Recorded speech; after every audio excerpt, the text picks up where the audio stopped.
Bienvenue dans la saison 1 des Vlogmas. Salut, bienvenue dans ce tout nouveau épisode du Vlogmas et on se retrouve pour que je puisse te dire et te dévoiler toutes les choses que je compte laisser en 2025. Première chose que je compte laisser en 2025, c'est la procrastination, s'il vous plaît. S'il vous plaît, évidemment, je vais commencer 2026 avec, mais le but, c'est de ne pas passer toute l'année à procrastiner. Non, c'est fini. Deuxième chose que je compte laisser, c'est cette version de moi qui commence quelque chose avec plein d'excitation, mais qui décide cours d'exécution que ça en vaut plus trop la peine. C'est-à-dire que je ne me donne jamais à 100% à fond. Exemple, je vais toujours faire les choses à moitié. Que ce soit, peu importe, que ce soit quelque chose qu'on me demande de faire, je vais toujours, voilà, ou même mes projets perso ou mes projets pro, toujours à moitié, jamais 100% full. Et franchement, cette année, je trouve que j'étais clairement à peine 30% de mes capacités. Parce que je sais que j'ai un gros potentiel, mais le truc, c'est que je l'épuise, ce potentiel. À trop procrastiner, à manger mal, à ne pas faire à manger, à faire comme si, en fait, j'étais sûre de moi pour l'avenir, alors que pas du tout, tu vois ou pas. Je suis une personne qui ne se donne jamais à fond, qui commence quelque chose et qui ne le termine jamais. Je suis quelqu'un qui procrastine énormément. Je suis une personne qui dort énormément.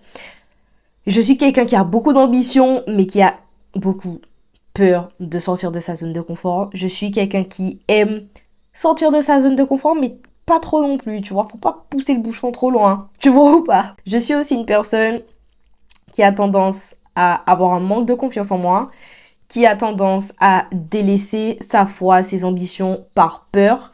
Ou je suis aussi une personne qui ne croit pas du tout en ses capacités. Et franchement, ça dépend des périodes. Ça dépend des périodes, ça dépend des mois, ça dépend de comment je me sens, ça dépend d'énormément de choses. 2026, j'aimerais marcher avec une nouvelle version de moi. C'est vrai que début 2026, j'aurai forcément mes anciennes habitudes, forcément mes manières de faire de 2025. Sauf que le but, ce n'est pas, encore une fois, ce n'est pas de rester dans cette optique.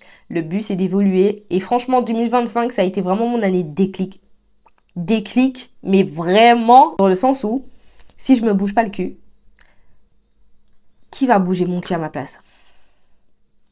Parce que demain, je veux faire un certain type de revenu. Qui va me donner cet argent? Et je parle pas des sugar daddy ni quoi que ce soit. Je ne suis pas là pour ça. Je suis là pour être the man with the money, you know? The rich man. I want to be the rich man. Et franchement, c'est très compliqué d'être très ambitieuse, mais d'avoir peur. Parce que ça te freine à un point, t'es toujours hyper excité au début d'un projet et ça chute comme ça chute. C'est vraiment quelque chose que je veux vraiment laisser en 2025. Cette histoire de se décourager, cette histoire de douter, cette histoire d'avoir un manque de confiance en moi et surtout en la personne que Dieu a façonnée parce qu'en fait, do I need to talk? Franchement, 2026, c'est vraiment l'année où je veux fleurir en tant que personne, tu vois. Je veux vraiment fleurir et ne plus être cette personne qui a peur du regard des autres, en fait. Ne plus être cette personne qui a peur tout simplement de vivre continuellement dans la peur et que ce soit dans la peur de l'échec ou même de la réussite. Parce que je me suis rendu compte que j'avais peur aussi que mes projets réussissent parce que je me dis souvent, en fait, si ça réussit, je vais faire comment? Si demain, exemple mon business, il fait des millions de ventes, comment je vais faire pour gérer ça? Alors que le truc n'est même pas encore arrivé. Je suis systématiquement dans des imaginations, dans des interprétations. Je suis constamment dans ma tête en fait. Je suis clairement constamment dans ma tête parce que tous les jours, je pense à des trucs. Tous les jours, je pense à des scénarios qui ne sont même pas encore potentiellement créés dans l'espace-temps, que je suis déjà en train d'imaginer un scénario qui a 0,99 99% de chances que ça se réalise, tu vois ou pas? Et pour 2026, j'aimerais sortir de ma tête. C'est possible ou pas? J'aimerais sortir de ma tête. Comme je te l'ai dit tout à l'heure là, j'aimerais fleurir, être cette personne que je rêve tant, être cette personne que j'écris constamment dans mon vision board, que j'écris dans ma nouvelle stratégie pour devenir cette personne justement, de devenir cette Sharon en fait.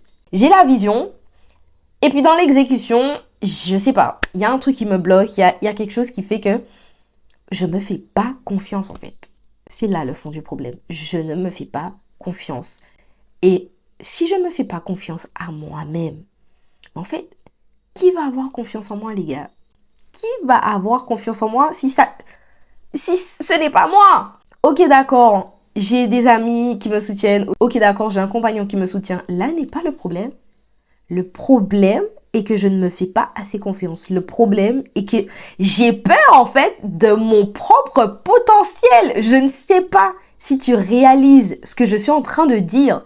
J'ai peur de mon propre potentiel parce que, au fond de moi, je te le dis sincèrement et honnêtement, au fond de moi, je sais que cette version de moi est un beast. Like a fucking beast. Et ce que je veux dire par beast, c'est dans le sens où, en fait, je sais que cette version de moi, en fait, je sais que je peux l'atteindre. Je sais que je peux être la femme que j'ai toujours rêvé d'être.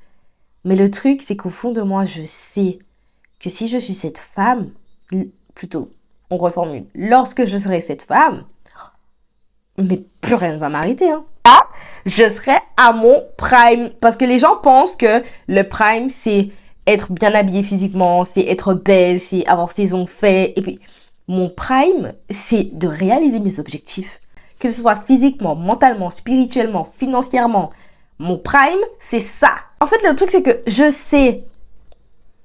Mais une autre part de moi, je ne sais pas. Je sais pas si tu vois ce que je veux dire. C'est comme si j'avais un alter ego. Une personne qui sait, une autre personne qui sait pas. Une personne qui a peur, une autre personne qui n'a pas peur. Like, il y a des fois, je suis tellement en mode ambitieuse et puis je fais des trucs pap. Et puis il y a d'autres fois où je suis en mode, I don't know if, I don't know. Je suis en mode, je sais pas, j'ai vraiment des périodes. C'est normal de ne pas se sentir confiante dans certaines positions, de ne pas se sentir confiante dans certaines situations. Mais en fait, même si je ne me sens pas confiante, le but, c'est que toi, tu ne vois pas que je ne me sens pas confiante. Tu vois ou pas? Moi, en 2026, je veux être une femme organisée. Bon, je suis déjà en vrai. Mais je veux être organisée. Je veux me faire des liasses de money. Like, money. Quand je te dis money, c'est développer mes sources de revenus. Parce que c'est pas seulement avec mon salaire d'alternante que je vais avoir la vie dont je rêve. Clock it. Avoir une habitude constante pour faire à manger. Bref, je pense que c'est l'objectif de tout le monde. En vrai, 2026, I want to be a fucking beast. C'est juste un déclic mindset. Je t'assure. Je sais que c'est ça. En fait, c'est clairement juste le mindset. C'est clairement juste le mindset. Parce que l'action et etc., je les ai. Mais c'est mon mindset qu'il faut que je change. C'est ma manière de penser qu'il faut que je change. C'est comment je vois ma personne. Comment je me vois en tant que personne qu'il faut que je change. C'est pas pour rien si je suis devenue créatrice de contenu. C'est pour partager ma vie, partager mon expérience, mes avis, même si on m'a rien demandé, mais je m'en fiche. Parce que peut-être au fond de moi, quand j'avais 15 ans, je savais que j'allais avoir une vie palpitante. Peut-être. Bref, tout ça pour dire que 2026, je ne veux pas que ce soit une année ordinaire. Je ne veux plus être ordinaire. Arrêtez de jouer avec mon potentiel parce que ça me saoule. Franchement, honnêtement et concrètement, je te le dis, ça me saoule. Voilà pour cet épisode très, je dirais très poignant. Parce que franchement, même moi, je réalise tout ce que je dis. Je me dis, ah ouais, je le ressens, tu vois. Je ressens dans mon cœur, tu vois ou pas. Mais bref, dis-moi dans les commentaires quelles sont tes aspirations pour 2026. Ce que tu aimerais faire, ce que tu aimerais réussir pour 2026. Si c'est pas trop indiscret, bien évidemment. Je ne vais pas rentrer dans ton intimité si tu ne veux pas le partager. Mais voilà. En tout cas, on se retrouve dans une prochaine vidéo. Ok? Donc, on se dit à demain. Salut!